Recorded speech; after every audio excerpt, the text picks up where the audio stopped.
آج کی اس مجلس پاک سے گفتگو کرنے کے لیے میں نے اللہ کی مقدس ترین کتاب سے، مقدس ترین کلام سے ایک شرح آفاق آیت تلاوت کی ہے، جس میں خداوند متعال مخاطب ہے انسانیت کے ساتھ، اور خدا فرما رہا ہے حکمن آتی اللہ و آتی الرسول و اولی الامر منکم، اطاعت کرو اللہ کی، اس کے رسول کی اور صاحبان امر کی۔ آتی اللہ، اس سے مراد تمام ہی فرقوں اور تمام ہی مذہب اسلام کے سمجھنے والے جتنے بھی مفسرین ہیں انہوں نے لکھا کہ اطیع اللہ سے مراد اللہ کی اطاعت ہے۔ اس میں نہ کوئی شک ہے، اس میں نہ کوئی شبہ ہے، اس میں نہ ہی کسی قسم کا کوئی تضاد ہے کہ جب اللہ کی اطاعت کا حکم ہے تو اس سے مراد وہ واحد ذات ہے جسے خدا کہتے ہیں، جو مالک کل ہے، جو بے مثل و بے مثال ہے، جو روز اول سے لے کے روز آخر تک ہے، جس کے لیے سجدہ ہے، جس کے لیے عبادت ہے، اور وہ واحد ہے جس کی عبادت کی جا سکتی ہے۔ جب آتی اور رسول سے مراد آئی تو مذہب اسلام کے تمام فرقوں نے کہا کہ اس سے مراد ختمی المرتبت سرکار حضرت سید الانبیاء جد الحسن والحسین سرکار مصطفیٰ صلی اللہ علیہ وآلہ وسلم کی ذات مبارکہ ہے۔ لیکن مدت سے اختلاف، مدت سے تنازع، مدت سے جھگڑا ایک لفظ پہ آ رہا ہے کہ اولی الامر سے مراد کیا ہے۔ مذہب جعفریہ میں، مکتب اہل تشیع میں، آل محمد کے ماننے والوں کے ہاں اولی الامر سے مراد صاحبان امر وہ ہیں جن کا امر اصل میں اللہ کا امر ہے، جن کا حکم اصل میں اللہ کا حکم ہے، کیونکہ خدا ہم تک پہنچا نہیں، خدا کو ہم نے جسم و جسمانیت میں دیکھا نہیں، تو جب خدا ہم تک آیا نہیں تو ہمیں کیسے پتا چلے کہ یہ امر، یہ حکم خدا کی طرف سے ہے؟ تو صاحبان امر وہ ہیں کہ جن کے لیے اللہ کہتا ہے کہ یہ وہ صاحبان امر ہیں جو میرے احکامات کو، میری ہدایت کے پیغام کو انسانیت تک پہنچاتے ہیں۔ جب ہم نے صاحبان امر کا اشارہ قرآن سے ڈھونڈنے کی کوشش کی تو یوں تو سینکڑوں اشارے ہیں جو قرآن کی آیتوں سے نکالے جا سکتے ہیں، لیکن ایک بہت ہی مشہور اشارہ میں آپ کی خدمت عالیہ میں ہدیتاً پیش کرتا ہوں، جس کے لیے تمام صاحبان عقل پہلے سے متوجہ ہیں کہ جب شبہ قدر میں کہا جاتا ہے تنزل الملائکۃ والروح فیہا بإذن ربہم من کل امر سلام، یہ وہ رات ہے جس میں فرشتے اور روح الامین نازل ہوتے ہیں اللہ کا امر لے کے۔ خدا کا امر لینے کے لیے جب یہ زمین پہ نازل ہوتے ہیں تو اس کا مطلب ہے کہ زمین پہ کوئی ایسا اولی الامر موجود ہے جو اللہ کا امر انسانیت تک پہنچاتا ہے۔ خدا نے سب سے پہلا ہادی، سب سے پہلا خلیفہ جو انسانیت کی ہدایت کے لیے بنایا، اس کا نام حضرت آدم علیہ السلام ہے۔ حضرت آدم علیہ السلام یہ زمین کے لیے پہلے خلیفہ چنے گئے، اور ان کے لیے خدا نے واضح طور پہ قرآن میں کہہ دیا وَإِذْ قَالَ رَبُّكَ لِلْمَلَائِكَةِ إِنِّي جَاعِلٌ فِي الْأَرْضِ خلیفہ، اور بے شک یاد کرو اس وقت کو، تحقیق اس وقت کو یاد کرو جب ہم نے زمین کے لیے پہلا خلیفہ چنا، اور اس خلیفہ کا نام حضرت آدم تھا۔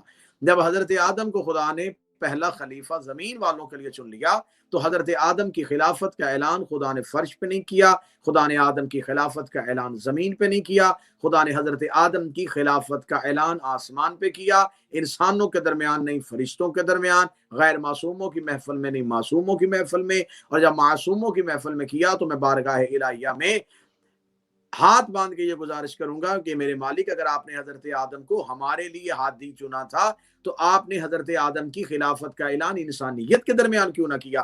تو عجب نہیں کہ آواز پروردگار آئے کہ اگر میں آدم کی خلافت کا اعلان زمین پہ کر دیتا تو شاید یہ ریت، یہ رواج یہیں سے بن جاتا کہ بندے جسے چاہتے وہ اپنا خلیفہ بنا لیتے، جسے چاہتے اسے اولی الامر بنا لیتے، جسے چاہتے اسے اللہ کا خلیفہ کہہ لیتے۔